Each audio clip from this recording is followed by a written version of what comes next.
Hey everybody, Silveroxis here, and this is going to be a new type of video that I will be making and updating as needed, depending on when Nutties adds more TP2.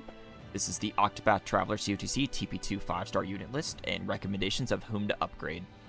As of this recording, there's only been a few units added, and I'm only going to be doing 5-star units because 3 and 4-star units TP2 does not matter at all. You're never going to use them, and you're only going to upgrade them if you just have the extra bronze or silver resources and you want arbitrary power number bigger. Anyway, in this document, I will list every unit that gets their TP2 upgrade added and rate how valuable it is to invest resources into them and if it makes them more viable to use again or not. Please note that these are my opinions meant to assist players with deciding where to use the very limited TP2 resources.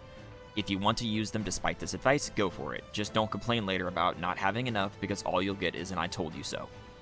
The TP2 bonus is unlocked when having both the active and passive upgrades unlocked. The rating scale is simple, low, mid, high, or mandatory priority.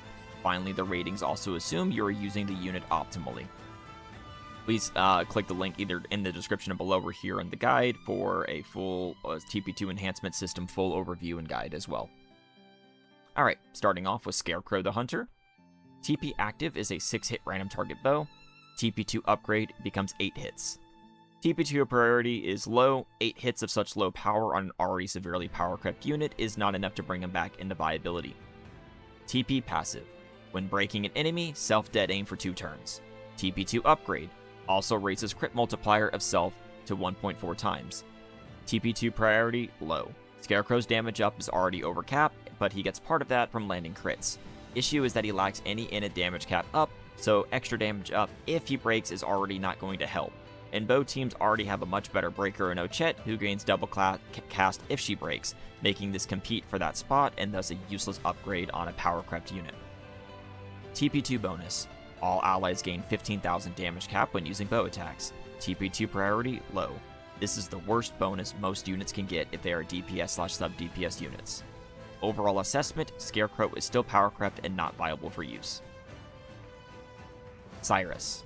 TP active, self 50% potency up, plus 50% SP cost increase for 3 to 6 turns.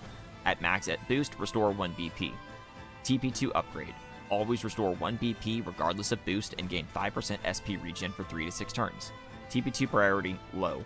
Hit counts are too low to use Cyrus anymore, 50% potency is very low as well, so being able to get 1 BP and some SP is not a meaningful upgrade. TP passive. While those are broken enemies, self 20% magic attack up and can crit with magic. TP2 upgrade. At max HP, add 30% of physical attack to magic attack. TP2 priority is low.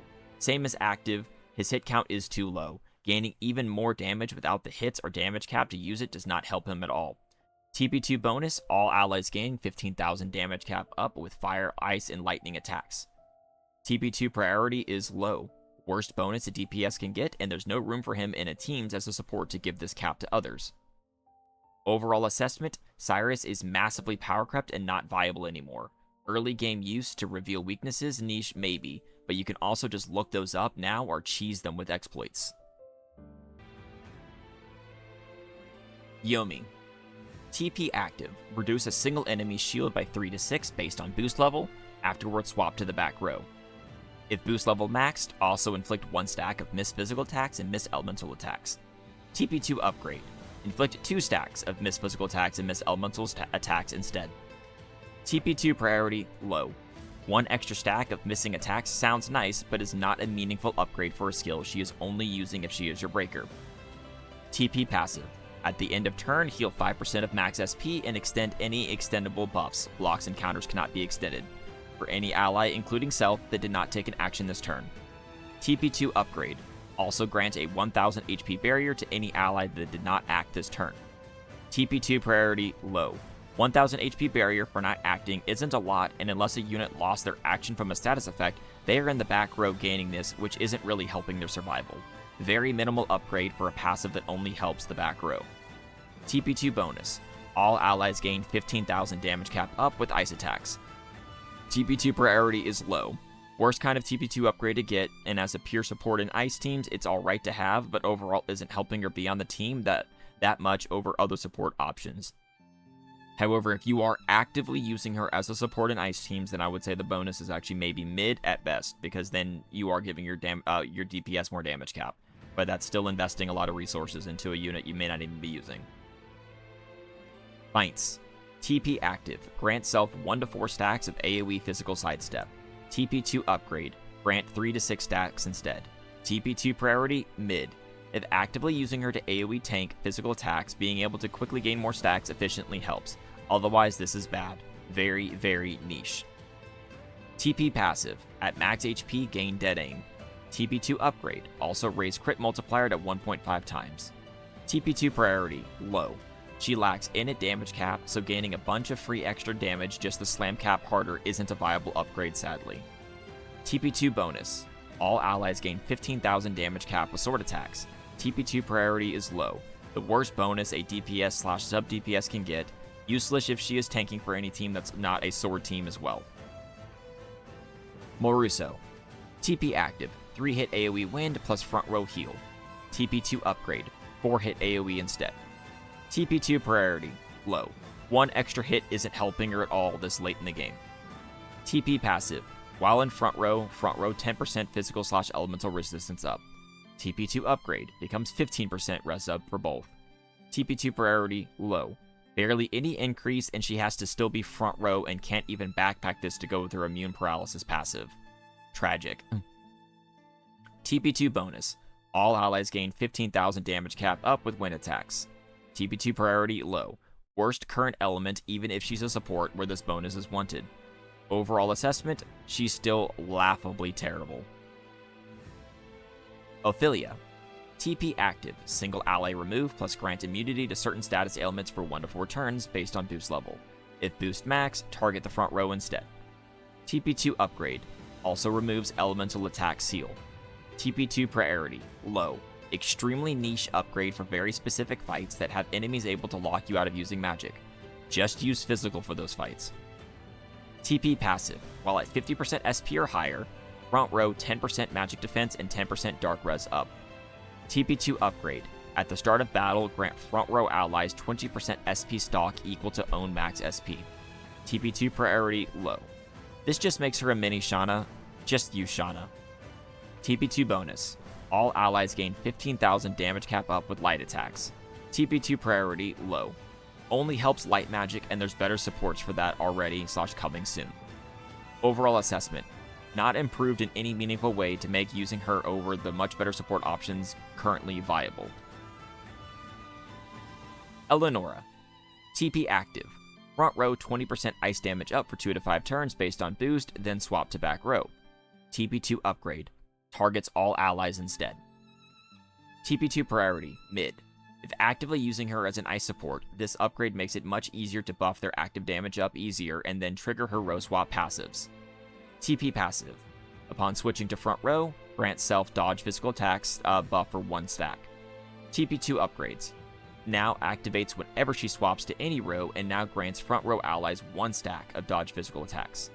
TP2 priority for this is actually mid, because this is actually a solid upgrade to give herself dodge physical attacks stacks to the front row anytime she swaps, which does synergize with her TP active that swaps her to the back row. Meaning if she started in the back row that turn and used her TP active, she'd actually swap twice, giving the entire front row 2 dodge stacks. So niche, but potentially really useful. TP2 bonus, all allies gain 15,000 damage cap up with ice attacks. TP2 priority is mid. As a specific ice support, giving ice more damage cap helps. Overall assessment, honestly a solid upgrade, best so far for a general pool unit, can legitimately help support ice teams better with a bonus ability to grant some physical dodges. Tressa, TP active, priority 4-hit random target wind. TP2 upgrade, if boost level max, also grants self 3 stacks of dodge physical attacks. TP2 priority is mid. If actively using her to tank physical battles, she can give herself extra guaranteed dodge stacks as needed, otherwise pointless upgrade.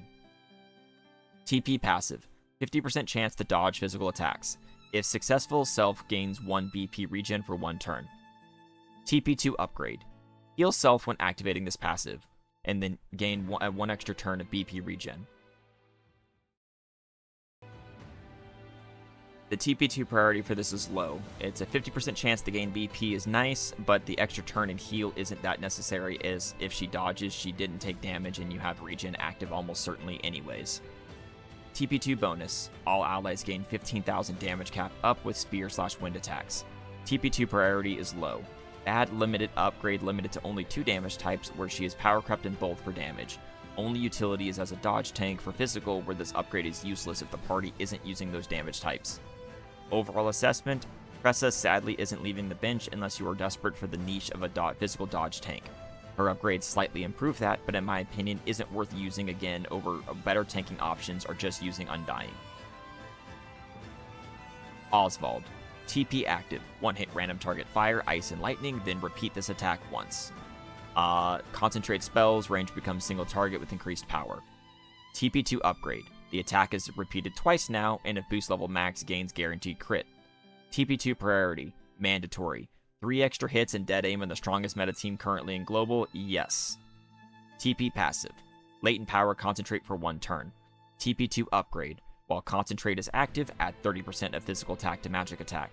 TP2 priority mid. Limited to only while concentration is active, kinda sucks. Also useless if you use concentration to max debuffs with this EX skill instead.